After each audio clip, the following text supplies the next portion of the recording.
Welcome back to another episode of the Miami Heat Roundtable. I'm your host, Amir. I'm joined today by Martel. You can find him at the Miami Heat Zone podcast. And we have Trent. You can find him at the Miami Heat Network. And we have another special guest joining the program today. We have Wes Goldberg, the host of Locked On Heat. Thanks for joining us today, Wes. Yeah, thanks for having me. Yeah, no problem. It's our pleasure. So, Wes, we have two important extensions looming in the next month. One of them is internal, obviously, with Jimmy Butler. The other is external with Donovan Mitchell. These two events will most likely dictate the direction that the Miami Heat will go this offseason. Some signs are indicating that Donovan Mitchell may sign his $200 million extension this summer and stay with the Cavs. And if that's the case, Wes, what do you think Miami's plan B should be this offseason? Like, what are some realistic, ideal trades that you think the Miami Heat should explore to help us compete in the East against the Celtics and whoever comes out of the West next year? It's almost two different questions, isn't it? It's what can they do to improve the team, and could that improvement actually help them compete with the Celtics, with a reloaded 76ers team, with a healthier, better version of this Milwaukee Bucks team? And I don't know that if they don't get Donovan Mitchell, that is out there. I just don't know that option is out there. We could talk about Trae Young scenarios, whoever else it might be, but first of all, I have my doubts that Atlanta would ever trade Trae Young into the division, and that's just beyond before you even get to the point of whether or not Trae Young is that guy who could put them over the top, right? So there's a lot of different layers to that, and I just don't know what star is going to get moved that the Heat could realistically get. Paul George is not an option for them, right? He's going to either be a free agent or he's going to opt in. And if he's a free agent, the Heat don't have the cap space to sign him, and they can't negotiate a sign and trade because of how close they are to the second apron. So it's not an option. LeBron's not going. He's not leaving LA. Like let's forget about that pipe dream. And beyond that, I just don't really see it. I don't know who the player is. Like even if Minnesota, we're recording this Tuesday afternoon, a couple hours before the game 4 of Mavs Timberwolves. And if they do lose and Karl Anthony Towns has another bad game and Minnesota decides to move on, all right, cool. Is Cat the guy that takes the Heat over the top? It doesn't really feel like it, right? Like the guy that just consistently comes up short in playoff moments. So to answer your question, I don't really know that option is there if Donovan Mitchell isn't that guy. The best you can hope for at that point is you get a better Jimmy Butler next year, that you get something done with the extension, you get a healthier, better version of Jimmy Butler in the regular season. You still get Bam Adebayo. You've got guys walking away potentially in Caleb Martin and Haywood Highsmith. Can you replace them with free agents or in the draft or however it might be? Can you find a way to maybe bring one of them back, perhaps?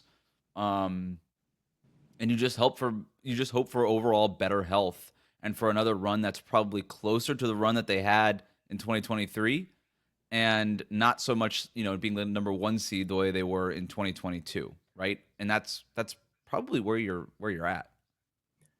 Yep. And speaking of the playoffs, the common denominator across pretty much all the teams, well, not the Pacers, obviously, since they just were eliminated, was that all of them have functional size who could spread the floor. That Siakam, Turner on the Pacers, obviously Porzingis has been out, but still you have 2 6'4" guards. Jaylen Brown 6'6", 6'7", Tatum 6'8". You have Al Horford, and then obviously on the Dallas side, the two big pickups were Gafford and Washington, two guys that I'm sure us Heat fans wanted to potentially sign or trade for last season. And then, of course, the T-Wolves have Gobert and Naz Reid and Cat. So do you see a world where we could potentially trade, let's say, a Tyler, if he's not willing to be our sixth man, or a Terry Rozier even, to get two players that are on, deals around 12, 15 million and upgrade our size? And I know Bobby Portis is someone we've been linked to in the past, and obviously he's not available. He has, I think, a year left on his contract and then a player option, but he's someone who makes $12 million. Is there a way we can get him and whoever else on the Bucks for a Tyler? Like, would that help us, do you think, compete against the Boston Celtics next season?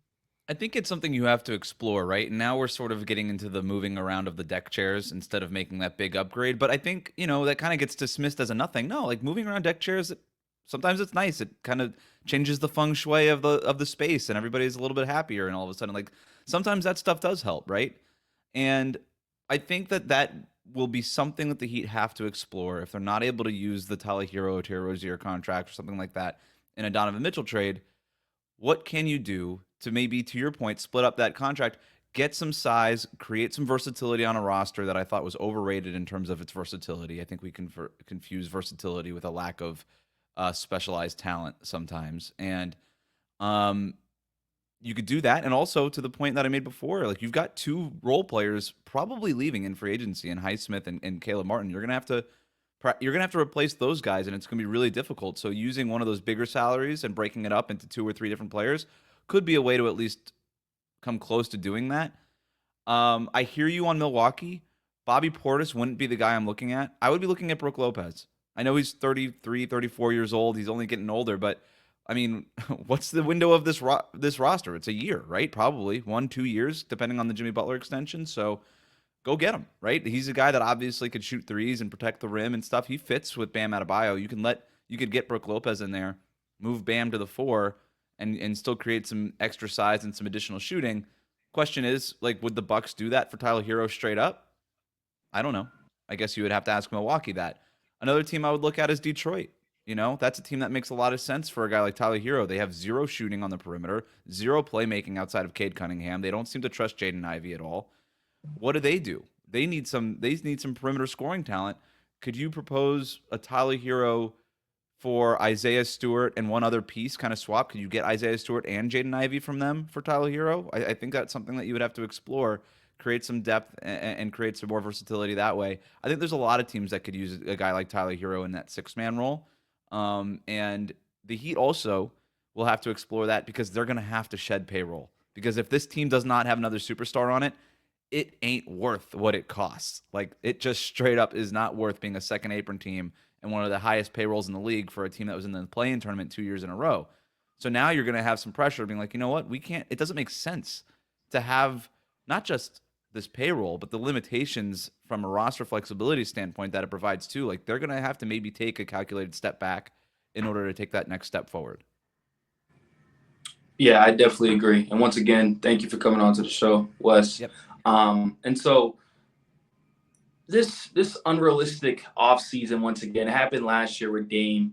And this year is going to happen the same thing with Donovan Mitchell. In my opinion, we're not getting no star. So my question to you mainly is, with the draft coming up around the corner, and you brought up recently of Haywood Highsmith and Caleb Martin, so it's going to be a two-parter. With our pick, with the Miami Heat, they've been drafting pretty solid, right? You got Tyler, you got Jaime, Jovic coming into his own. So I'm looking at this pick, and I don't think we trade it unless it's part of the deal. But I don't think they can only trade it during the draft night, I believe.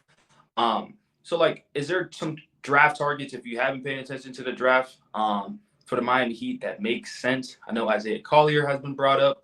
A lot of people keep saying Zach Edey. I don't think that's a good fit for us. But just any targets that make sense that can improve this team because Jaime came out his first season and helped this team right away. So do you see that?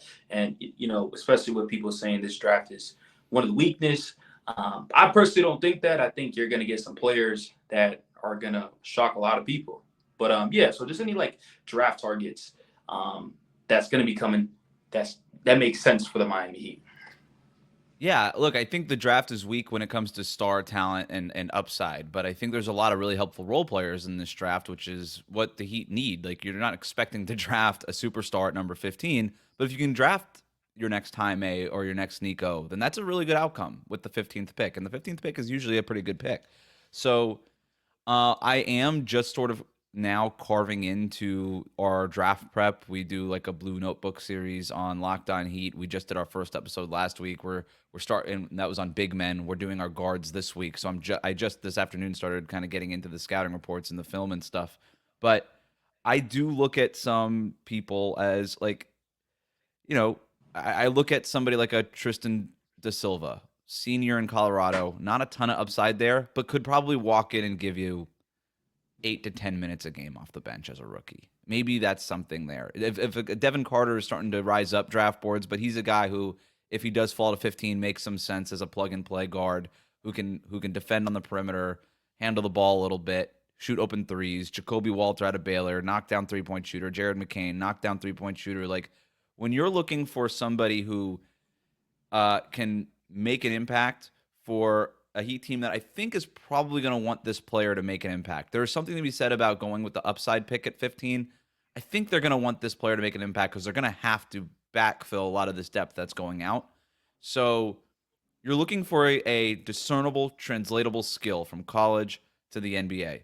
Maybe it's just 3-point shooting, and that's a very valuable skill in today's NBA. Maybe it's size, and maybe they do look seriously at somebody like Zach Edey. Maybe they do look at somebody like Eve Missy out of Baylor or a Khalil Ware out of Indiana, who I think both of those guys are a little bit more projects, but are at least are providing size right away.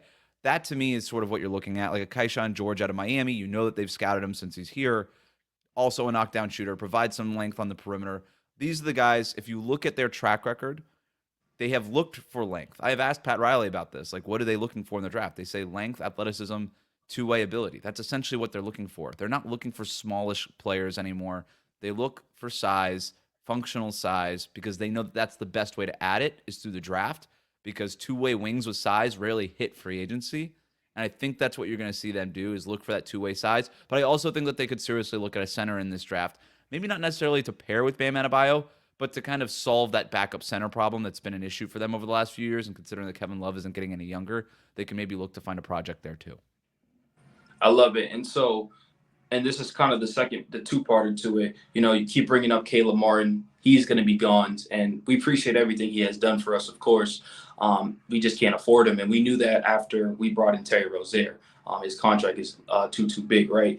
But with Haywood Highsmith, right? But potentially losing these two guys. And I think Haywood's most likely going to be gone too, just because in the league, you brought it up, they look at players that are lengthy, 3-and-D players. And, you know, in the season, he's shown that he can shoot. In the playoffs, it kind of, you know, went down a little bit. But with those two players gone, do you think we're going to go internal, like a Jamal Cain, a Lonzo Williams, our draft pick to replace these two pieces? Or you think we're going to go mainly in free agency trying to replace them with these are top of my head. I don't think it will happen, but maybe like a Robert Covington or something like sort of that type of player. Because losing Caleb's obviously going to be huge, but Haywood Highsmith defensively is going to be a huge loss too. So like, where do you think we go with that or replacing those two players? All of the above, right? It has to be all of the above. They're going to look seriously at their internal stuff, whether it's Jamal Cain, Cole Swider, Alondas Williams. Like, these are guys with size that they could bring up. I think Jamal Cain is a serious player that they will consider bringing up to the 15-man roster. They seriously considered bringing him up to the 15-man roster last year and ultimately went in a different direction.